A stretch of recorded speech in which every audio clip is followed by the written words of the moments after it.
What if I told you that the most accurate prediction of the future wasn't written by a scientist, a politician, or a tech visionary? It was written by a nearly blind British novelist in 1932. And the terrifying part isn't that he predicted screens that control us, drugs that numb us, or entertainment that enslaves us. The terrifying part is that we read his warning. We called it fiction, and then we built exactly the world he described. You are living in a dystopia right now. Not the kind with armed guards and obvious oppression, something far more insidious. A dystopia so comfortable, so entertaining, so perfectly designed that most people will defend it with their dying breath. A prison where the inmates beg for smaller cells and thank the wardens for their chains. Aldous Huxley saw this coming almost a century ago. And in the next 15 minutes, I'm going to show you exactly how his nightmare became our reality. But more importantly, I'm going to show you the one thing Huxley discovered that might be our only way out. Before we begin, I need you to do something. Put your phone on the table. Don't just keep watching while you scroll something else, because what I'm about to tell you requires your full attention. And if you can't give 15 minutes of undivided attention to something that might change your life, well, that itself proves Huxley's point. Aldous Huxley was born into intellectual royalty. His grandfather was Thomas Henry Huxley, Darwin's most famous defender. His brother Julian would become one of the leading biologists of the 20th century. From birth, Aldous was surrounded by the most brilliant minds in Britain, expected to continue the family legacy of scientific achievement. But fate had other plans. At 16, Aldous contracted an eye infection that left him nearly blind for 18 months. Imagine being a voracious reader, a young genius hungry for knowledge, suddenly plunged into darkness, unable to read, unable to study, unable to do the one thing that gave his life meaning. Most people would have been destroyed by this. Huxley was transformed. In that darkness, he learned to see differently. He learned to observe human behavior with a detachment that sighted people rarely achieve. He learned that most of what we call seeing is actually just projecting our assumptions onto the world. And he learned that humanity was sleepwalking toward a catastrophe that almost no one could perceive because they were too busy being entertained to notice. When his sight partially returned, Huxley wasn't just a writer, he was a prophet. In 1932, Huxley published Brave New World. Most people today think it's just another dystopian novel, like 1984 or Fahrenheit 451. They couldn't be more wrong. While Orwell and Bradbury warned about governments that would destroy us through force and censorship, Huxley warned about something far more terrifying, a world that would destroy us through pleasure. Let me ask you a question, and I want you to answer honestly in the comments.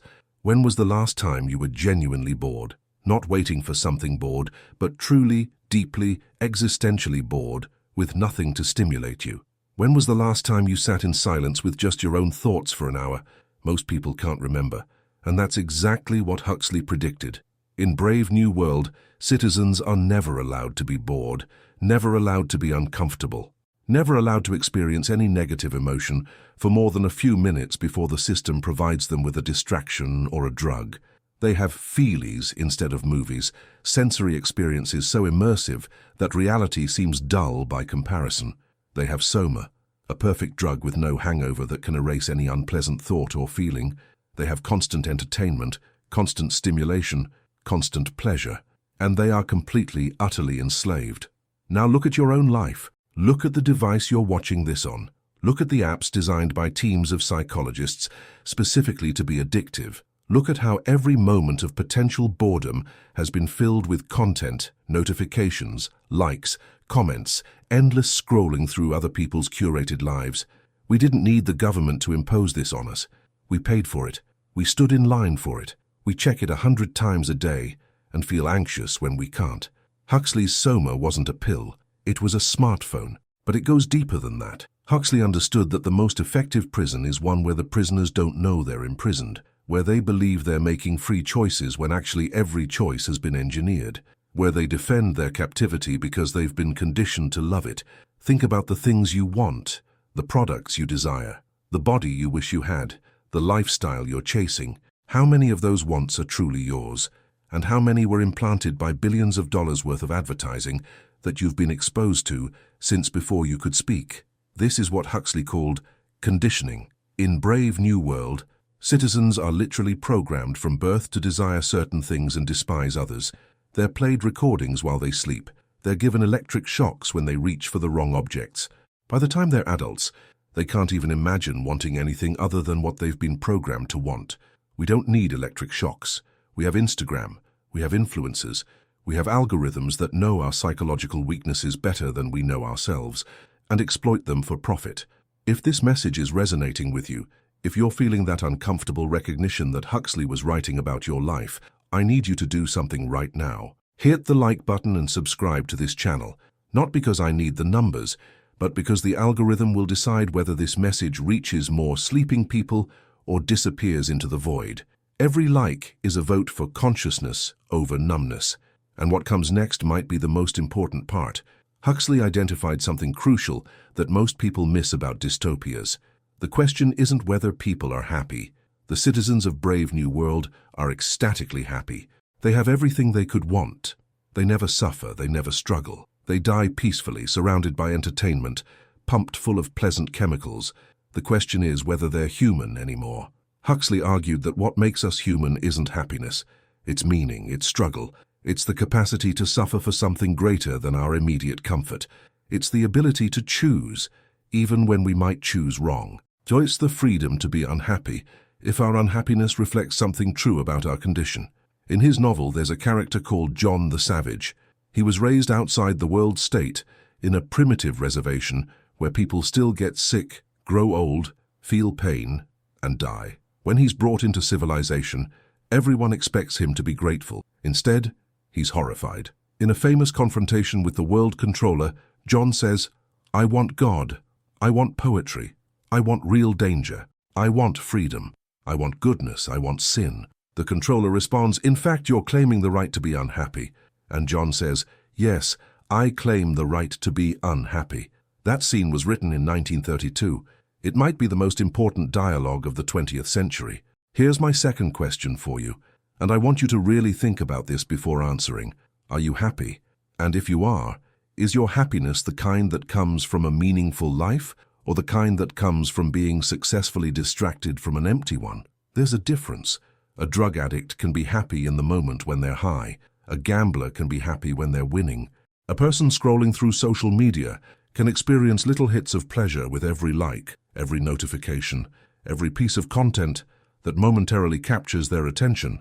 But is that happiness? Or is it just the absence of the pain that would come if they stopped? Huxley understood that true happiness requires the possibility of unhappiness. That meaning requires the possibility of meaninglessness. That freedom requires the possibility of making terrible choices.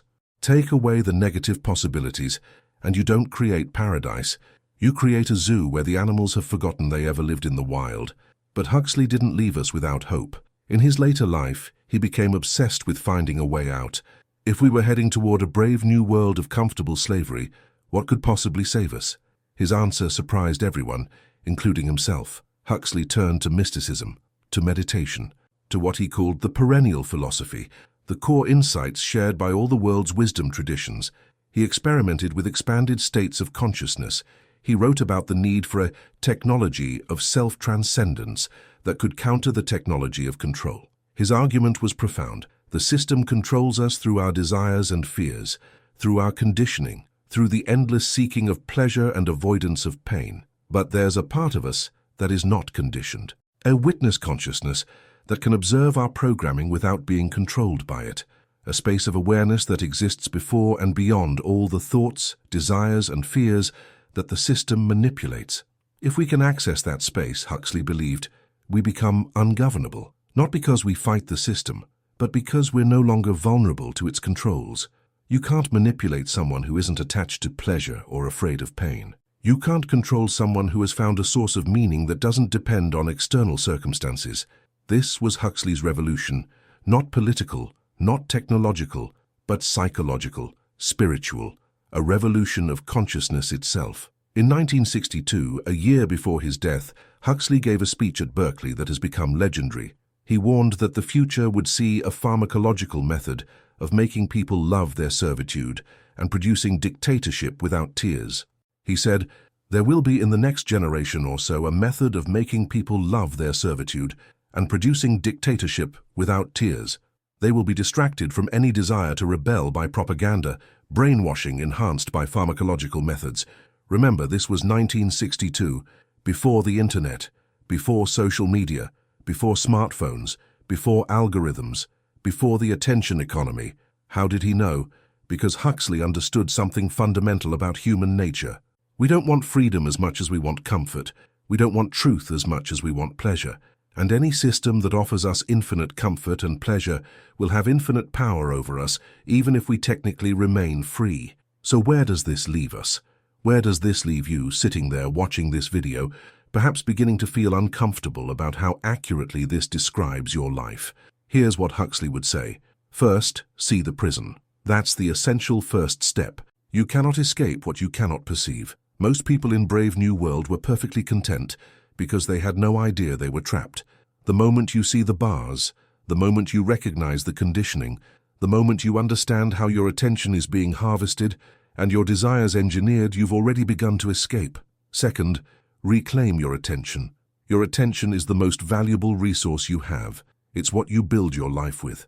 Every moment of attention you give to something is a moment of your one precious life. The system wants your attention because with your attention comes your money, your data, your compliance, your soul. Take it back. Spend it on things that matter. Sit in silence, read difficult books, have real conversations, be bored. Boredom is not the enemy. Boredom is the space where creativity and self-knowledge are born. Third, question your desires.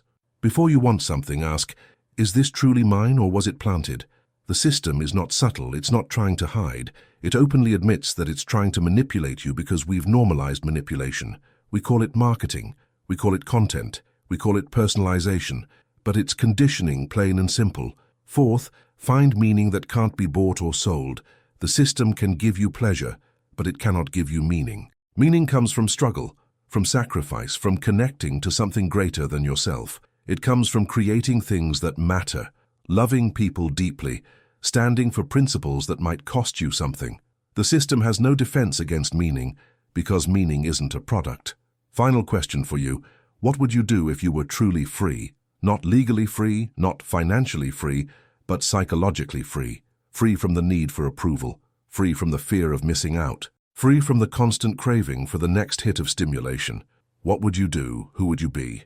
Write it in the comments, not for me, but for yourself, because that vision might be the most important thing you've ever articulated. Aldous Huxley died on November 22, 1963, the same day President Kennedy was assassinated.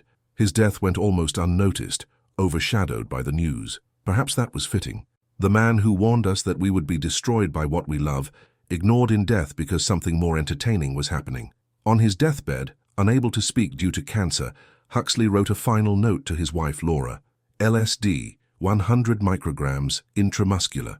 He wanted to die conscious, awake, not numbed by painkillers into oblivion, but present for the final mystery.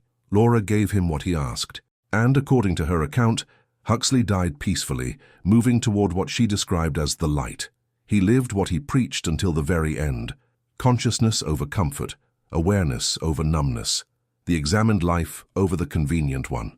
Before you go, I need you to do one thing. If this video changed something in you, if you felt that spark of recognition, share it with one person, just one. Someone who you think is ready to hear this. Someone who you suspect is trapped without knowing it. And subscribe to this channel, not because I need followers, but because we need to have these conversations. We need spaces where we can talk about what's really happening without being drowned out by the noise.